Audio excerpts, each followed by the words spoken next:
The box was gold-trimmed, heavy, and expensive-looking. It sat on my kitchen counter like a bomb, ticking silently, waiting for me to open it and explode. When I finally lifted the satin lid with trembling fingers, I let out a small, humorless laugh. A wedding invitation. From Jacob and Madison, my ex, and my ex-best friend. I slumped into the kitchen chair, the paper slipping from my fingers. The name stared back at me in glossy calligraphy, almost mocking me. The wedding date was 2 weeks from today. 2 weeks. That's how long they had given me to process this betrayal. I wanted to scream, but instead I laughed again. That shaky, wild kind of laugh that comes when your heart breaks so fast your brain can't catch up. Jacob and I had been together for 4 years. We talked about marriage, kids, buying a fixer-upper in the suburbs. And Madison? She had been my ride or die since college. Until 6 months ago, when Jacob started acting distant, and Madison stopped answering my calls. I should have seen it. I should have known. But nothing prepared me for this. The wedding was in Miami. Destination wedding. Fancy. Beachfront. I stared at the invitation and felt my skin burn. The RSVP card glared up at me with its stupid checkboxes. Joyfully accept. Regretfully decline. Oh! I was neither joyful nor regretful. I was vengeful. That night, I met Rachel, my cousin, for drinks. I needed someone to talk me off a ledge, but instead, she threw gasoline on my emotional fire. "Screw them," she said, sipping her sangria. "You should show up looking drop-dead gorgeous, with a hotter guy on your arm. Make him sweat.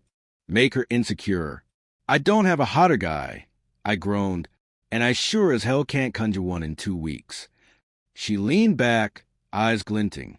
"What if you could?" I raised an eyebrow. "You're not seriously suggesting I hire someone?" "No, not hire. Just improvise. Look, my friend Marco runs a dating app startup. It hasn't launched yet, but he lets friends test it out. Real people. High-quality profiles. No creeps. You can find someone open-minded enough to play along." I scoffed. "You think some guy will pretend to be my boyfriend at a wedding?" Rachel smirked. "In Miami? With expenses paid? Stranger things have happened.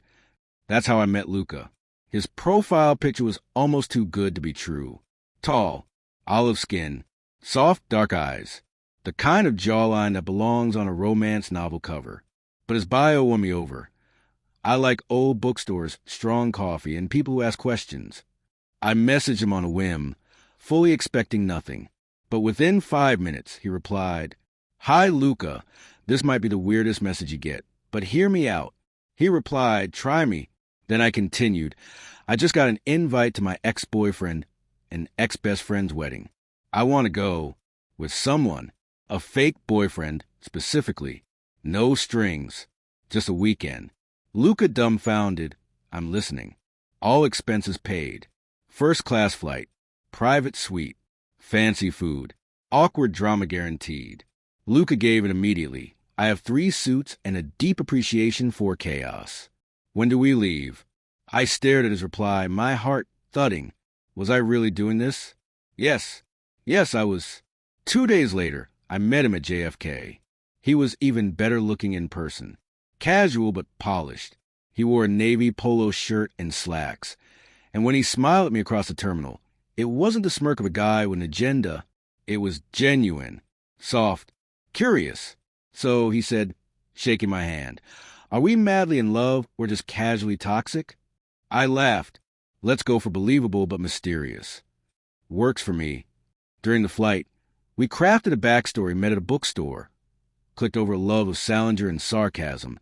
Started dating 3 months ago. Luca added details that made it all feel real. He said he liked the way I always carried a pen in my hair, that our first kiss was during a thunderstorm. For a man I had known for less than 72 hours, he knew exactly how to fake being in love. But was it fake? When we arrived in Miami, I wore a red dress with a slit that whispered revenge. Luca took my arm like it was second nature.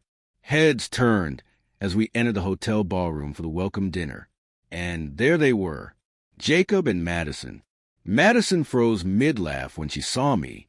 Jacob did a double take. "Natalie," he stammered, I smiled sweetly. Hi, Jacob. Long time no see. This is Luca. Luca held out his hand. Nice to meet you, man. I've heard a lot. Jacob looked like he swallowed a lemon. Madison blinked, her smile faltering. The rest of the evening was a blur of forced pleasantries, tight smiles, and whispers behind champagne flutes. Luca was magnetic, charming. People gravitated toward him. And me? I felt seen, important, desired. More importantly, I felt free. Until the after-party. We sat on the hotel rooftop, away from the noise, watching the ocean shimmer under moonlight. Luca poured us wine and clinked his glass against mine. You're handling this like a champ, he said. Thanks. I'm half improvising, half burning with rage. Good combo. Keeps things interesting. I looked at him. Really looked at him. Why did you say yes to this? I asked. He shrugged. Why not? Life's short. Plus, you seem cool. And hurt. I figured, if I can help someone flip the script on their pain, maybe I should. No one had ever said something like that to me.